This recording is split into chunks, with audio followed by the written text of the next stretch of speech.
Hello అండి అందరికీ ఇక్కడ జరుగుతుంది ఆదివాసులు జరుపుకునే సడలమ్మ తూలిముత్తు అమ్మవార్ల జాతర। ఈ జాతర అనేది వాజేడు మండలంలోని గుమ్మడిదొడ్డి గ్రామంలో జరుగుతుంది।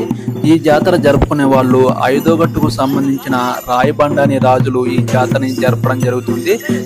ఈ జాతరకి ఐదో గట్టు సంబంధించిన వాళ్ళు కాకుండా మిగతా గోత్రాలన్నీ సంబంధించిన ఆదివాసులు ఈ జాతరకి తండోపతండాలుగా ఈ జాతరకి జరుపుకోవడం జరుగుతుంది।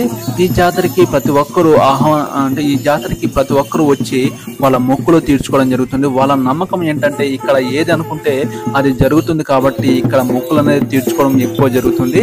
ఈ జాతర అనేది 3 రోజులు జరిగి చివరి ఘట్ట దశలో ఇక్కడ అమ్మవారు గుట్ట మీదకి వెళ్లే సిచ్యువేషన్ లో ఇక్కడ భక్తులందరూ అమ్మవారికి ఎదురుగా ఇలా పడుకోవడం జరుగుతుంది।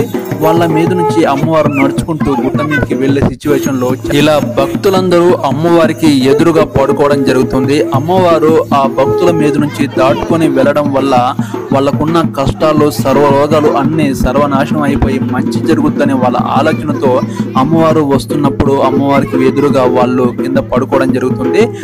ఇలాంటి సిచ్యువేషన్ లో ఆదివాసులందరూ చాలా భక్తి శ్రద్ధతో అమ్మవారి కాళ్ళు కడిగి అమ్మవారిని గుట్ట మీదకి వెళ్లే సిచ్యువేషన్ లో ఇలాంటి సంఘటన జరుగుతుంటుంది। చూశారు కదా, ఇక్కడ చిన్న పిల్లలతో కాకుండా పెద్దవాళ్ళు కూడా ఆడవాళ్ళు కూడా అమ్మవారికి ఎదురుగా పడుకొని ఇలా అమ్మవారు వాళ్ళ మీద నుంచి దాటుకుంటూ అమ్మవారి చివరి ప్రయాణం గుట్ట మీదకి వెళ్లే సిచ్యువేషన్ లో ఎంత సంబరంగా కనిపిస్తుందో మీరు చూస్తున్నారు కదా।